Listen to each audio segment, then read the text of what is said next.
You're listening to the Under the Ring Report, a weekly podcast that asks the question, why pro wrestling? Here's your host, John the Flesh Wound. It's episode 7 of the Under the Ring Report, and we're spending more time digging through the archives of interviews. This week, part 1 of the interview we did in 2000 with former Killer Bee Brian Blair. Let's jump right into that interview now. Under the Ring Report flashback interview. Welcome, wrestling fans, to another edition of the Under the Ring Report. Our special guest this week, Brian Blair. Welcome to the show. Well, thank you very much, John. It's a pleasure to be here. How are you doing? I'm doing so good. I just every day I get up, I thank God for just another day. Everything's I couldn't be any happier, to tell you the truth. Most of the fans remember you from your days in the World Wrestling Federation and probably your second stint, which was with the Killer Bees, which we'll talk about here in a little bit.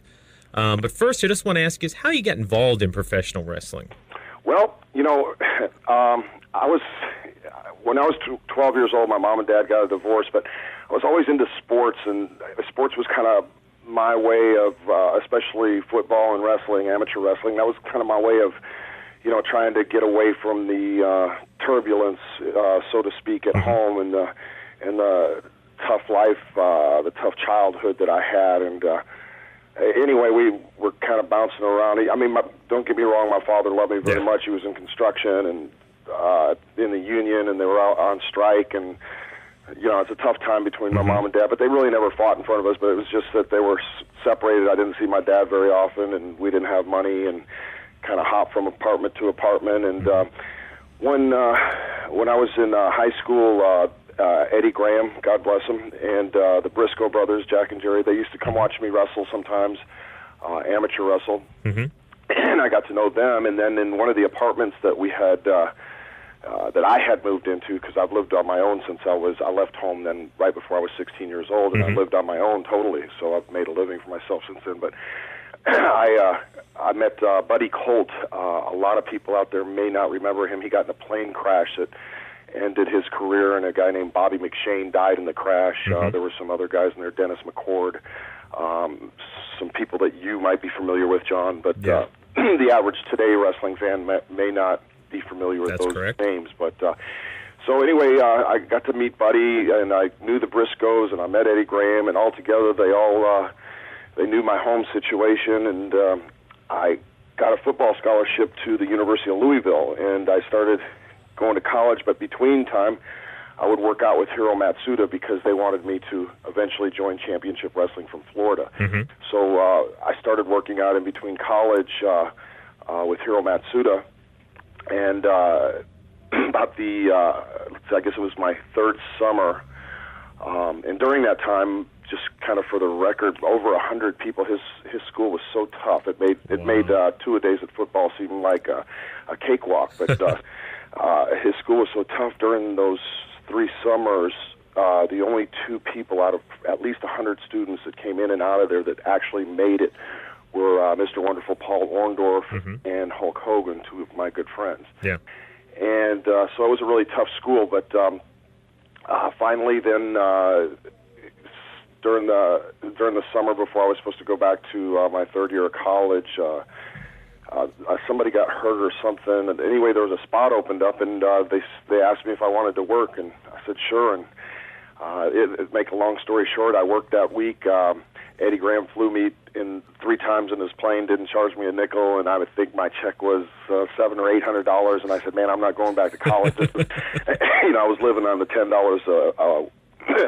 a week that my good mom would send me each week for my McDonald's money at college, and to make $700 or $800, I was like finding a gold mine, and I just never looked back. Oh, boy. And, I mean, then you kind of went from Florida Championship, just kind of kept stepping up to the different federations, correct? Yeah, I would. Back then there were territories all over it. I've been very fortunate to see the real evolution of the business. I've ridden down the road with the old timers, the Dick Murdochs, the Killer Coxes, and the Briscoes and the Don Moroccos and all those guys. So I got a great education from them, and we'd go from territory to territory. I'd go wrestle for Bill Watts in his territory, Mississippi, Oklahoma, Arkansas, Louisiana, or go wrestle for Fritz von Erich in Texas. And, you know, I got to travel to so many places, and we had such a working opportunity then. As a matter of fact, we'd work anywhere from 275 to 325 days a year. You very seldom had a day off. And you know, today it's totally different. The guys make 3 times as much money and work 1/3 the days. And I'm not saying they, you know, the thing that has changed is a lot of the guys do a lot more riskier and dangerous moves and punish their bodies a little bit more than. So they need the extra days off. So I'm just making a comparison for you. Now, the one thing I was going to ask you, too, I make sure I've got my information correct, but I believe you wrestled for Vince McMahon Sr., right? Correct. And I just wanted to ask you what the difference was between him and his son, you know, wrestling for both of them.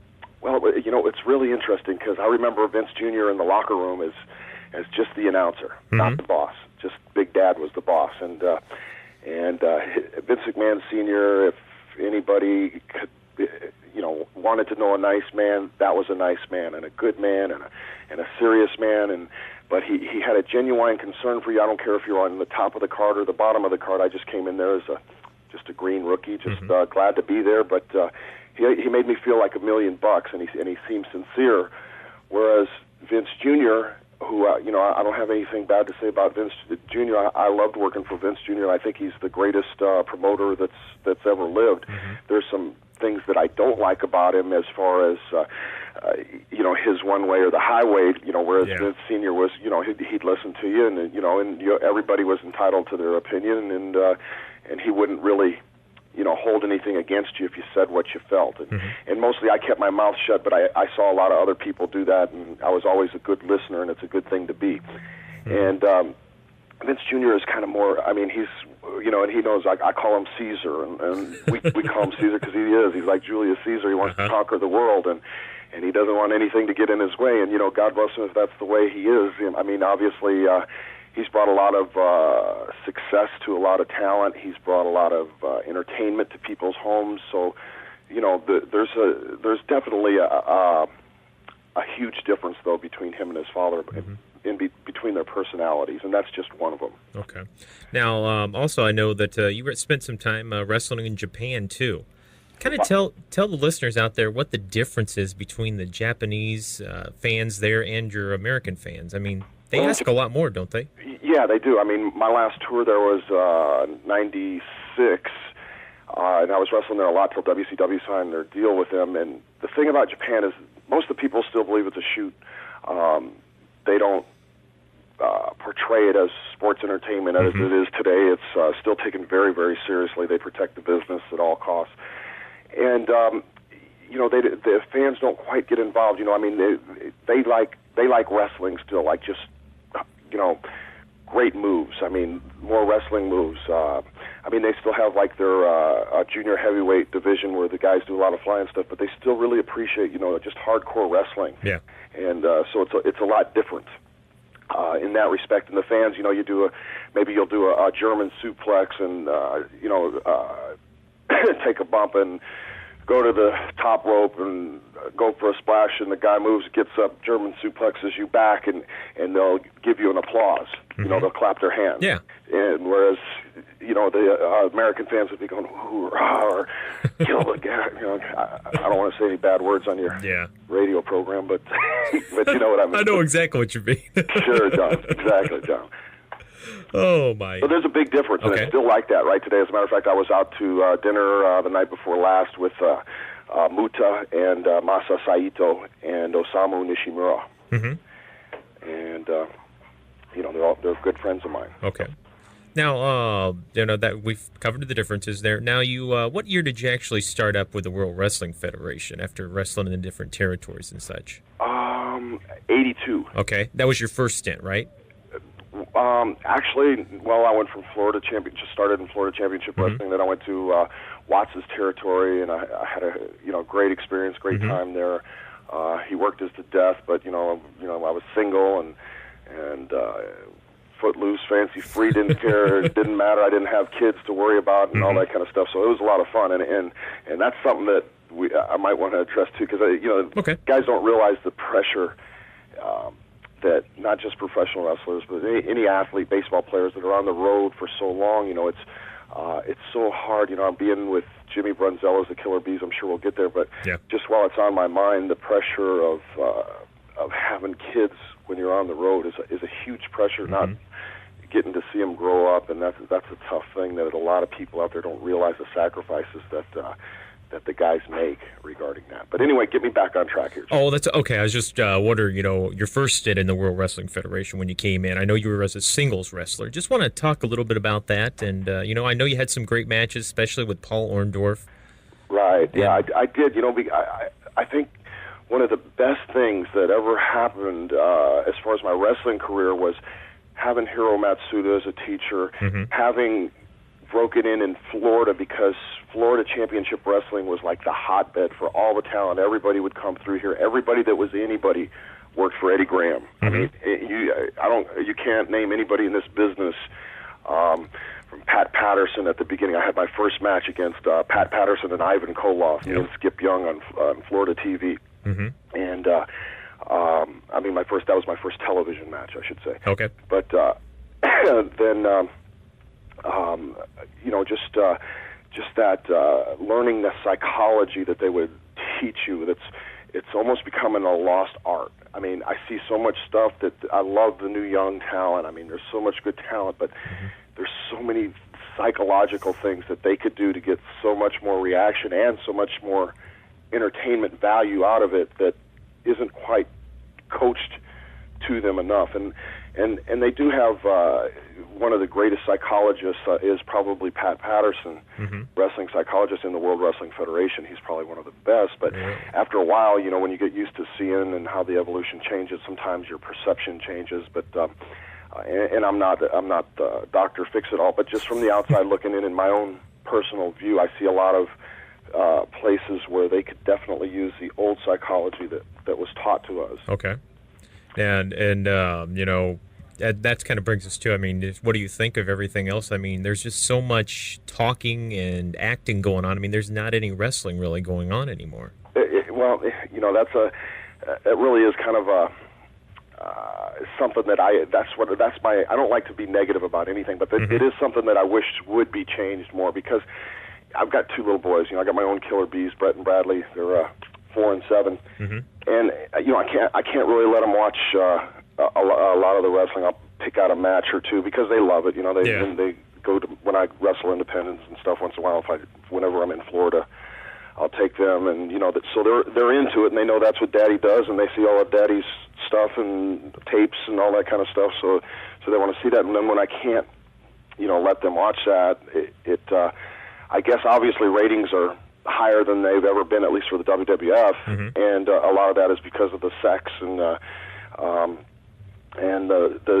vignettes and things like that they do. It's become more of a soap opera. But I really do think that if you took a poll amongst the fans, they appreciate a good wrestling match more. And I think they're working it more, and you have to understand that everybody's working for that pay-per-view. That's correct.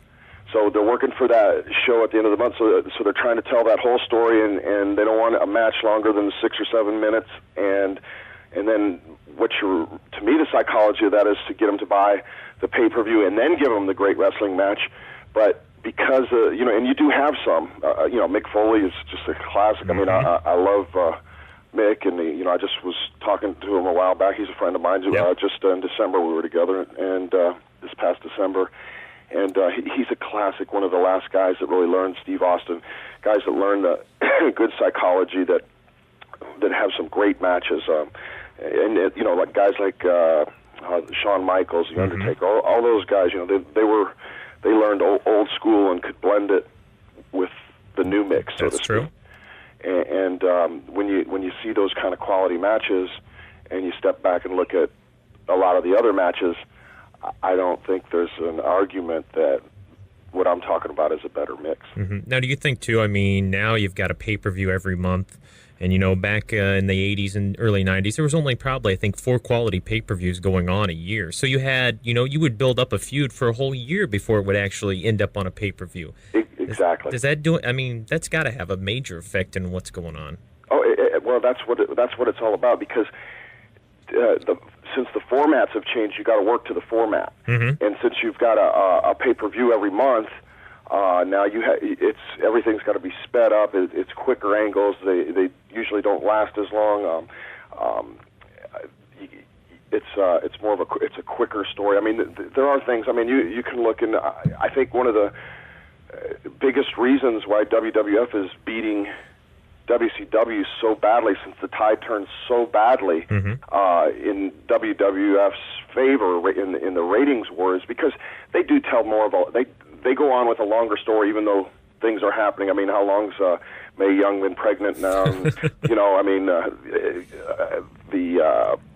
the McMahon takeover. Yep. I mean, they're telling a longer story, and they're keeping up with it in the best possible way they can. Obviously, the ratings speak for themselves.